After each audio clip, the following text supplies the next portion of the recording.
Hi, I'm Elvie from Meadowlark Log Homes. We've got 3 log homes being built today, so let's take a look at what's happening here.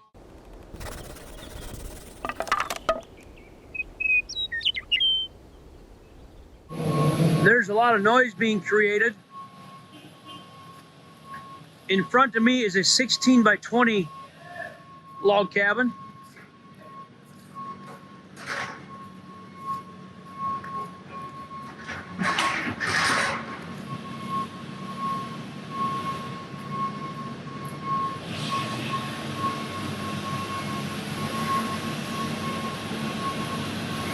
This overhead crane picks all the logs up.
Those are the notches to put the logs into the gable. Right there.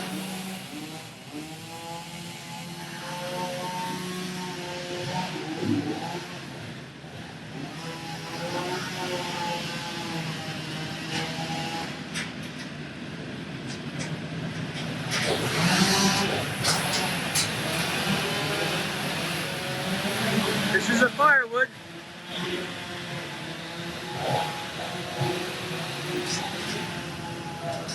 The big bucket on that loader takes the firewood away and delivers it to the homes. Gets out of underfoot from the guys working.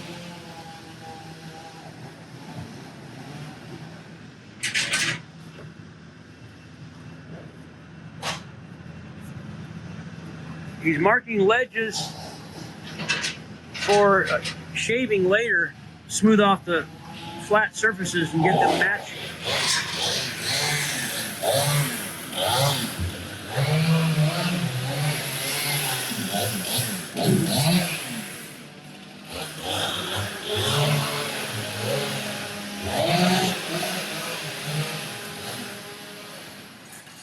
All right, there was so much noise it's hard to talk. So this is at the top section, the top floor of a Swiss Chalet.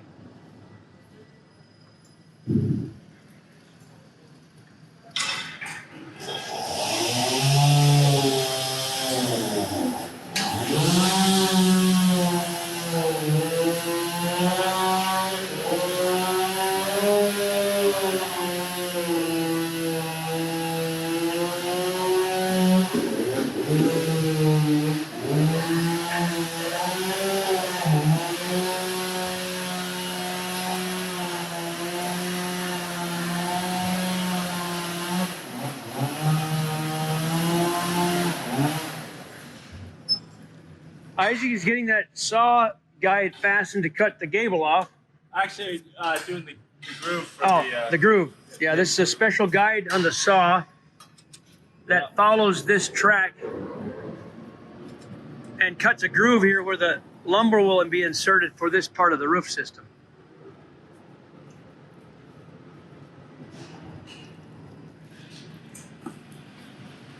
Andy's cutting a notch over here for the log purlins will slide into.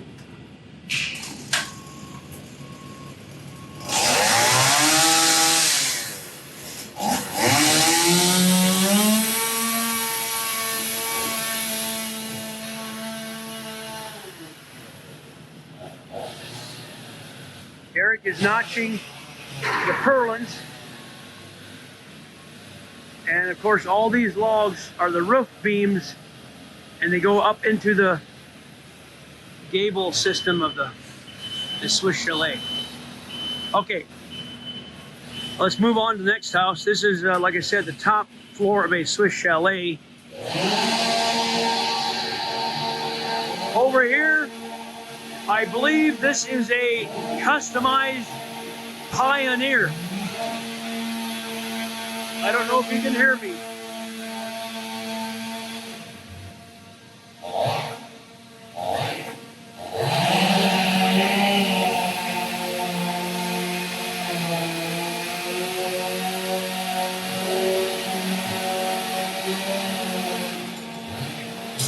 I'll repeat that. This is a Pioneer. The Pioneer model on our website, that's modified. It's customized. I think it's enlarged.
Okay, that was noisy. Wow, those things are awesome chainsaws, but they sure aren't quiet.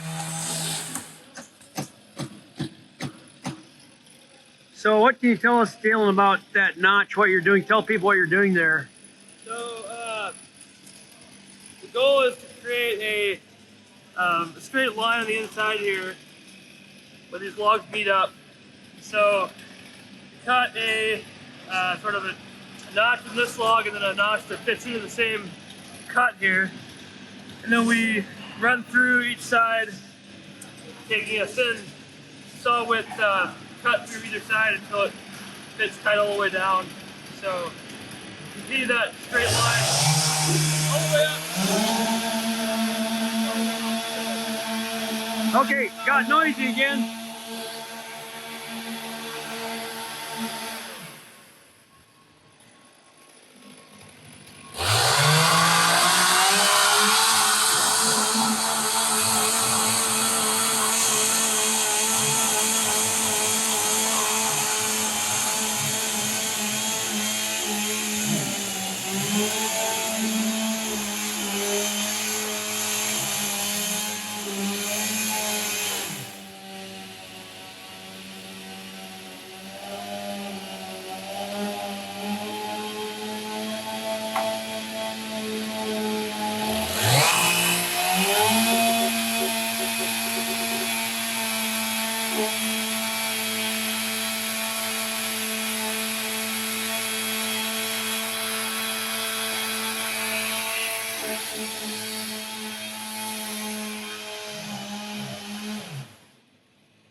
Now those saws are noisy. Wow. Couldn't hear myself think. So that gives you a little perspective of what we do on a typical day. They got 3 going. The Pioneer, I believe that 16 by 20 is the Clark Fork cabin, and then the Swiss Chalet, 3 at a time. Okay, I'm back here a couple days later, and the Swiss Chalet upstairs in front of me is all being dismantled, and they're numbering them. They're putting the marks on it, peeling the ledges, getting all the drilling, everything done, and putting them in packages. As you see right here, the crane swings the logs around and then they put it in these packages for loading. Weather wrapped, that's how you get it at your building site. And here's the last couple rows of the top part of the Swiss Chalet left over.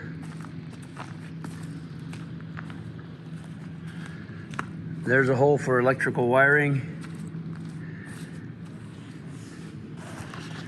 There's an outlet box where the box will go in for the wiring, the plugins. So that's the last of the Swiss Chalet. And since I was here a couple of days ago, the 16 by 20 Clark Fork cabin's been dismantled and stacked. In its place is a Bluebird 10 by 12 cabin. It's the smallest one we currently show on our website. And they built this one. That was one day's work so far. They got to that point. They got to do a little trimming and numbering and dismantling it. So that's a pretty quick, small cabin.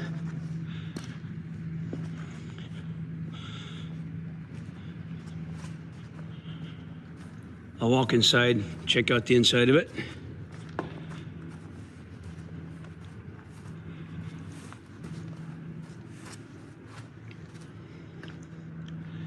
It's small enough, just has one log ridge pole in the top.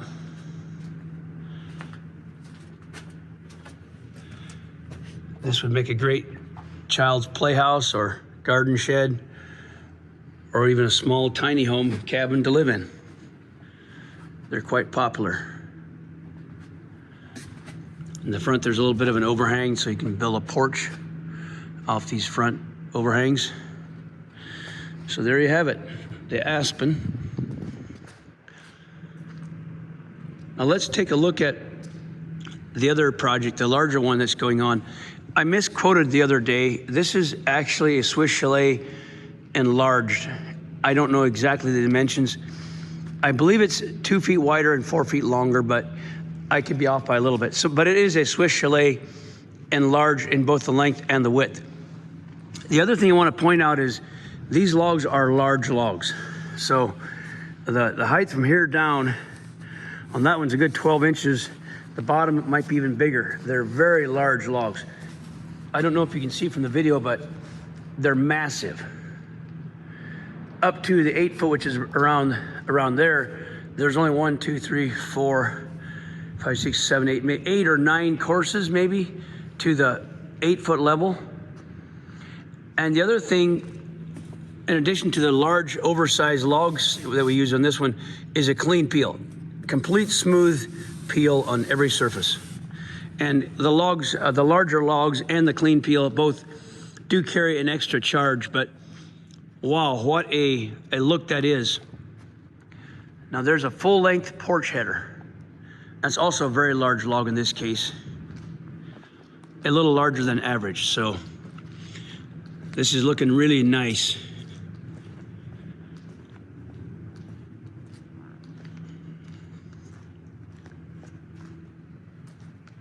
This is the front glass.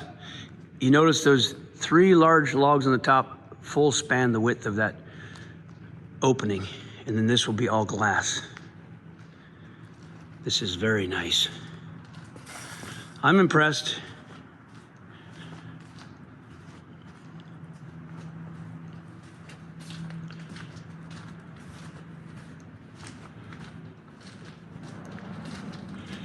The larger log sizes are common in the larger homes. The smaller homes, not so much, but because it does add some cost. The walls are thicker. The logs cost us quite a bit more to purchase. They're larger trees, but they're available and we can do it. It looks fantastic. These joists are enormous. There you can see the blued pine there. It might be large, but it's blued. Really cool looking.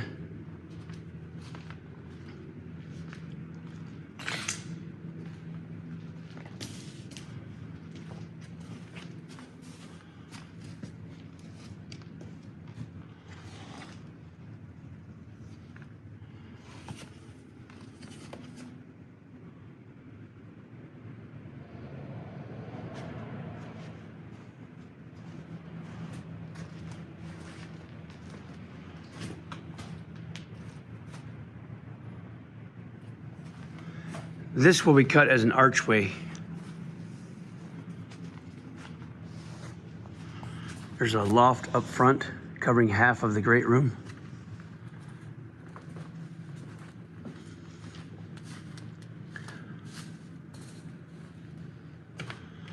And this above me will be cathedral open beam vaulted to the ceiling. The stairway has been prepared, the log stringers. And then these timber plankings here, 3 by 12, I believe they are the stair treads, and they'll be placed right in here. And that stairway will be 1 piece for the top and 1 piece for the bottom, and we lift it in place with the crane. It looks fantastic. And of course, the covered porch on this side.